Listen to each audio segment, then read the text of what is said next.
Hello and welcome to the GDReport. My name is Tom and today's date is July the 15th, 2021. And this is episode number 2 and I call it World Gone Mad. Yeah, I woke up this morning and I really felt the world has gone mad. First of all, you might notice a better sound quality. I did it. I got this little baby here installed. And we see how that goes. So that's my first transmission, my first report on this with this new microphone. The next thing I have to try to get this working along with the microphone. Anyway, that's just a little thing on the side. This morning, let's dive into it straight away. And I might later on turn my camera off so we get a better bandwidth. This morning it started crazy. I tried to reach my parents in Germany, and I found out Germany is totally flooded since yesterday. And that's what I want to share with you guys first. And if I switch over, I saw this morning here. Really crazy. The military to assist when they call out state of emergency in the western region. Exactly where I grew up and born, this little town. Also very affected. And just have a look at this video clip here. That doesn't even show the whole thing. As soon as my parents have power and internet again, as soon as they have power and internet again, I will be able to get some first-hand videos. Just watch this one here for a moment. That was from The Guardian. And that is just the aftermath in some villages. What I've seen on the German news this morning, live shots there, it's really bad. You see the destruction. That's actually neighboring village of my parents' place. And they didn't sleep in the night. They stayed up and got water out of their house. Thank God my brother was there, so he could help them, thanks to brother. And look at this. I mean, this is just the aftermath. So, and this is in the neighborhood to the Belgian border. Yeah, it's really hit hard there.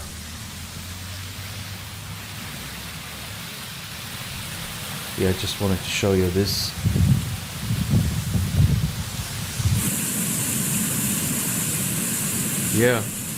So far it's reported that about 21 people died so far, if I got that correct. So they keep updating anyway every hour. And 50 to 60 missing. And one little town or village is totally closed off from the world. No one can reach him, only with air support, with military helicopters. And that's in the western part of the state, in the western part of Germany, the state Rhineland-Palatinate. And the oldest city of Germany, it's called Trier, is affected too. So my parents are right there. What else have we got? So much for the German situation. I will keep you updated on this one. Apparently the rain is over now. It rained for about a week constantly. And that's why, really pouring down. That's why it's really looking bad there now. So let's dive into the international stuff. I found this, and that happened yesterday. There was a George Floyd mural. I just get up the photos here. And the mural got at a summit at Lagrange, if that's pronounced correctly, got destroyed by a lightning strike. Doppler radar did show a lightning strike in that block at 4:30 p.m. That was yesterday. Well, is that a sign from above? And that's how it looks now. I don't know. You might take a guess. Well, karma or a sign from above, whatever. Well, and what else have we got? Meanwhile, in Brazil, we got this news that Brazil's president, Bolsonaro, was hospitalized. And I read further somewhere in the comments, because of pain in the belly or stomachache, whatever. We see how that will develop with the Brazilian president. And there was also, Cuba woke up, the people in Cuba on the street, and now all of a sudden the Biden administration threatens that any refugee from Cuba fleeing the communist regime and trying to reach the US will be turned away. Listen to this. So, this risk is not worth taking. Allow me to be clear. If you take to the sea, you will not come to the United States. The time is never right to attempt migration by sea. To those who risk their lives doing so, this risk is not worth taking. Again, I repeat, do not risk your life attempting. Yeah, funny about that. I thought the Biden regime wants to have open borders and let all people in, but obviously not everyone. I don't know. They selecting.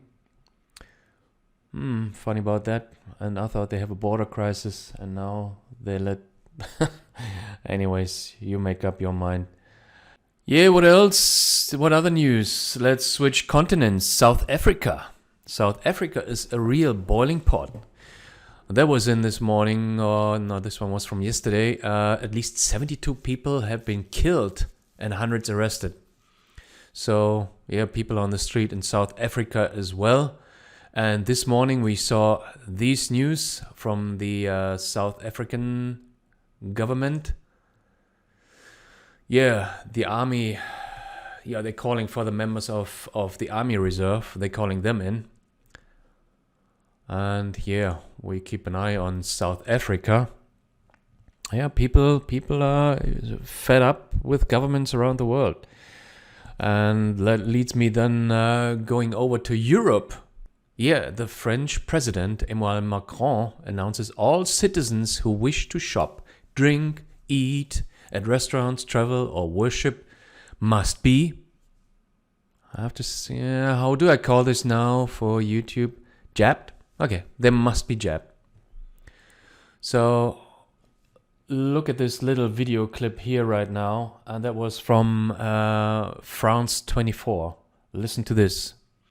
Well, to discuss the French president's announcement in a bit more detail, I'm joined now by our French politics editor, Mark Perelman. Mark, so from next month, people basically will need a vaccine if they want to eat in a restaurant, travel somewhere by train. These are big changes the president is introducing. Did we expect them last night? And do we know how much support these measures have? Well, we didn't expect them. Some sweeping changes, especially the extension of the so-called sanitary pass, whereby you have to show either proof of vaccination or a negative test in the last 48 hours. Basically, it's going to be in all kinds of social activities that the French are conducting, be it going to the movie theater, a restaurant, a bar, concert hall, and all the rest. And the employees of those places will also need to get this sanitary pass, because what Emmanuel Macron said yesterday night, essentially he wants to shift the burden of responsibility, if you will, on those who decide not to get vaccinated. He said those who got vaccinated did the right thing, because that's the only way to protect yourself, your family, and the ones you love from the Delta variant. And those who decide not to, well, they're essentially responsible. So he's telling them, basically, it's your choice. Obviously, this is very controversial, because until then, the government has said, we don't want to divide the French between those who get a vaccine, those who choose not to get one. This ended yesterday night, and the president said that mandatory vaccination for all is a question that will need to be asked at some point. He's basically warning the French that they need to get vaccinated. The immediate effect was that as of this morning, 1.3 million people tried to get a vaccination appointment since yesterday night. So he wanted to jolt people to get a vaccine shot, and apparently at the onset at least it's working. Now, we are less than a year away from the next presidential election. Did this feel to you like the first big campaigning speech for the president on his re-election campaign? Campaign speech, I wouldn't say, but clearly Emmanuel Macron, first of all, he didn't want to talk about the Delta variant and all the things we just discussed. He wanted to basically show what horizon there is for France after the pandemic. Obviously, it's still there, but nevertheless, half of his speech, the second half, was essentially about the future. He said that the reform of the unemployment benefits system in France would be implemented as of October 1st. And he also said, and that's very controversial, that the reform of the pension system will need to be implemented. The French will need to work longer, to retire later. This is a very controversial measure because he tried to reform it and he failed because of opposition from the unions and from the streets, and in the end he couldn't pass it.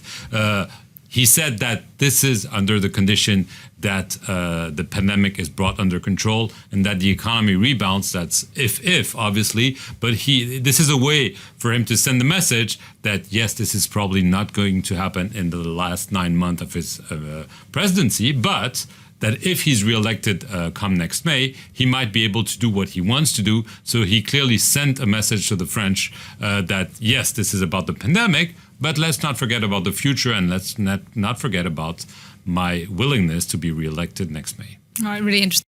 Yeah, the Delta variant, yeah, and the elections. Yeah, very funny about all that. In May next year, they have elections, but also Germany has coming elections. Yeah, so and France and Germany are the craziest countries on the European continent when it comes to all the measures and lockdown crap that's going on. Didn't we have such a thing going on somewhere in last year, November, on another country, other continent? Just hinting. Well, anyways, back to France. The French people don't like it. They really don't like it.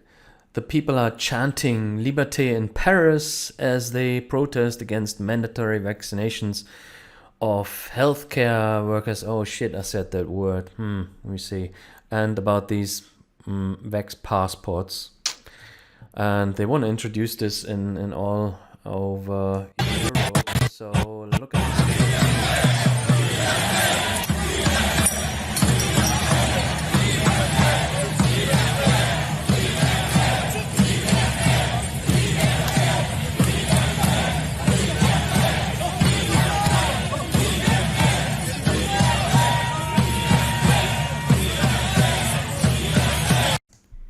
Yeah, liberté they're calling. Liberty.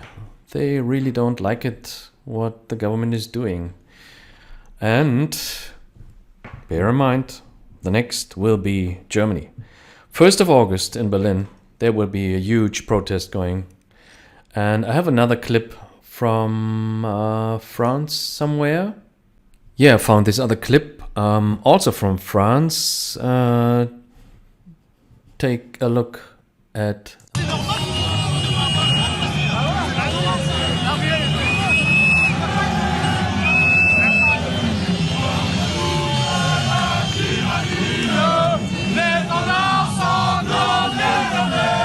the yellow vest.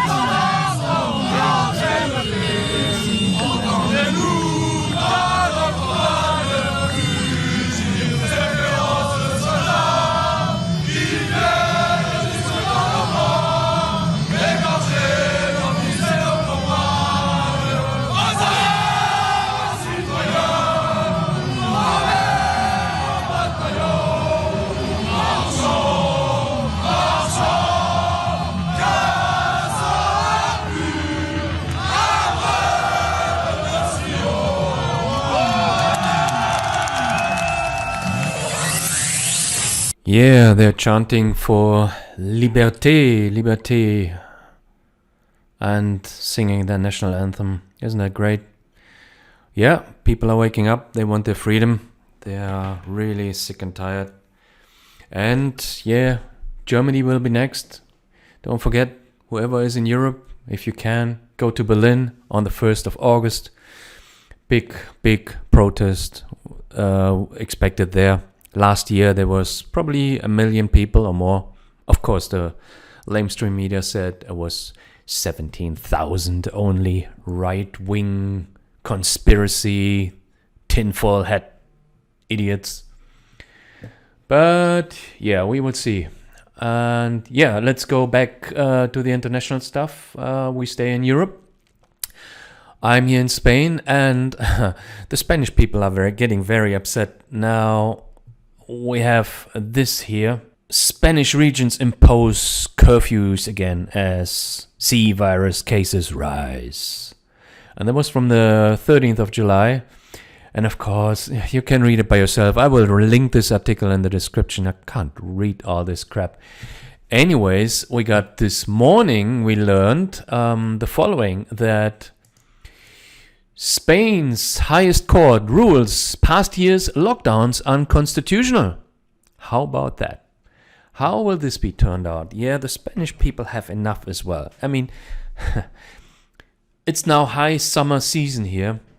We have visitors, holiday people from Germany, the UK mainly. They're coming here. That's their favorite country, to go to the beaches, to have some nice warm weather. And their annual vacation they want to spend here. And of course, Spain was not a risk country anymore. Was not on the high risk list. And people started traveling again. They open up. They don't even need any stupid tests to come in the country, nor jabs. They can come in. And now, then, since the people are in, on Sunday, last Sunday, the German government declared again that Spain again is on the high risk list. And so the returning holidaymakers, when they return, they have to go through all the crap again with testing and quarantine and whatnot.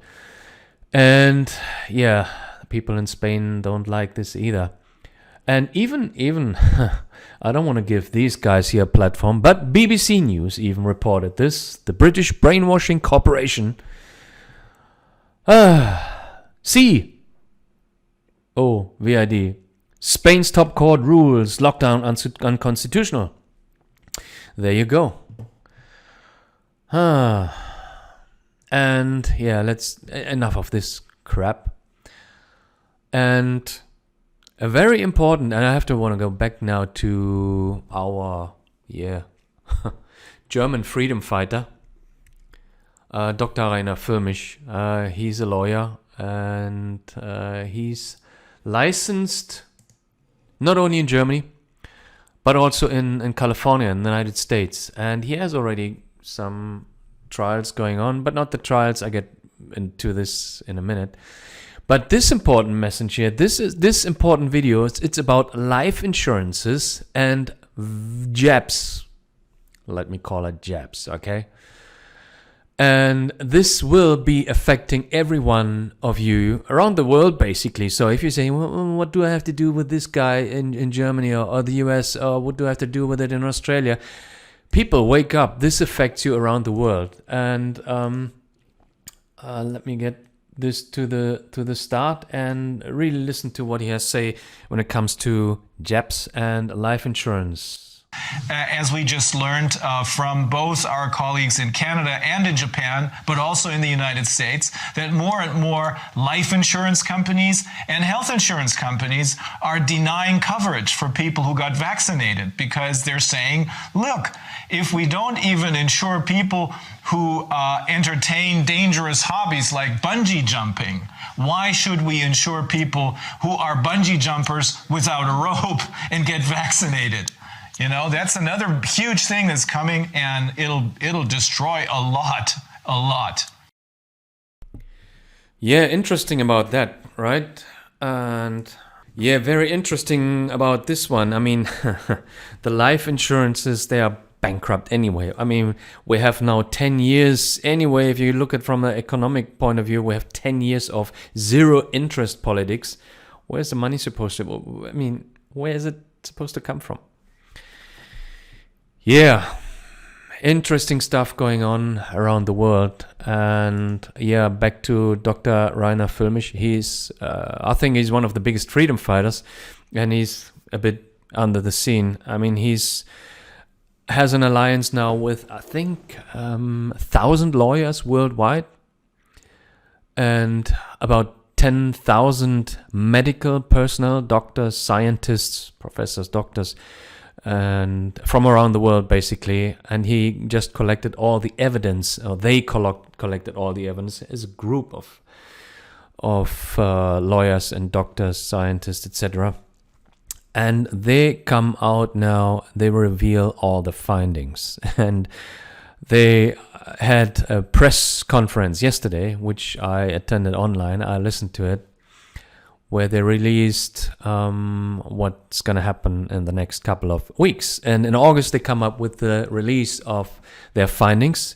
And they will bring it out initially as a complete banned series of books. And the first book will come out in August.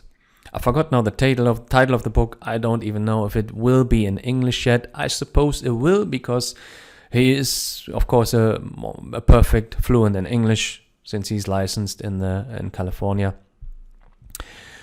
And what else did he mention? Yeah, very important. I just want to show you the page that they have. It's also in English. I will link this page as well. It's called Stiftung C Ausschuss, and in Germany. And they have every Friday they have a meeting, and they do it now internationally from people all over the world. They had lawyers and restaurant owners and nurses and doctors from all over the world in their meetings, in their sittings, every Friday around, I think about noon European time.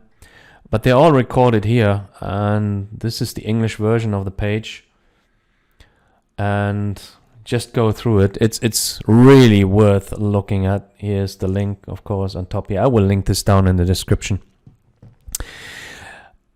Anyway, important what he mentioned also, that there was this rumor going on, this was fake news, that he has Nuremberg trials 2.0 going, and he said yesterday in the press release that's not the case, right?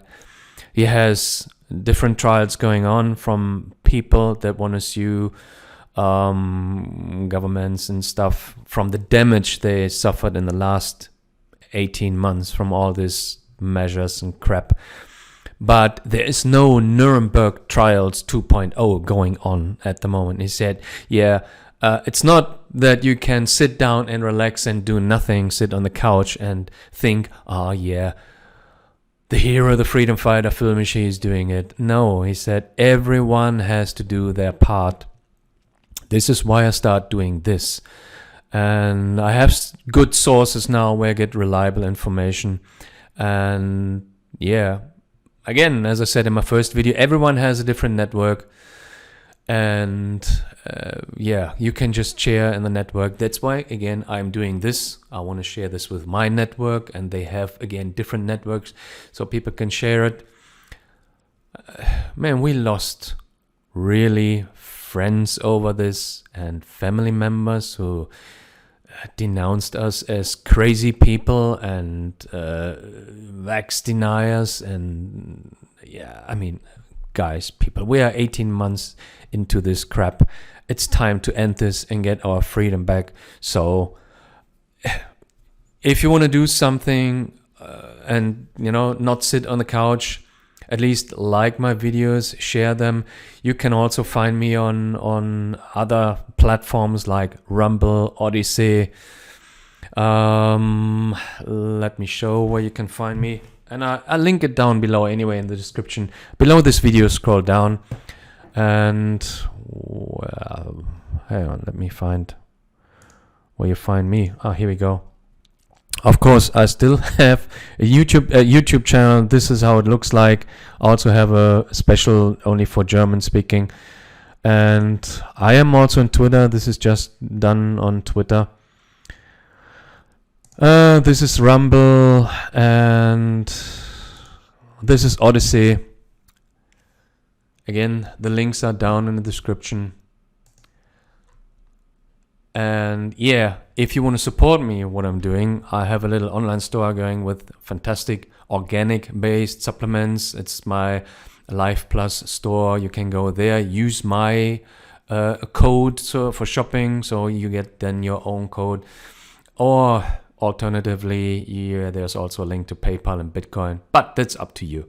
So appreciate you watching this. I definitely would love if you give this a thumbs up or down if you didn't like it, and share this, subscribe to this, comment on this, and that's it for now. That's it for today. And I thank you very much for tuning in and watching this, and I see you in the next video. Have a great day, evening, night. Peace out.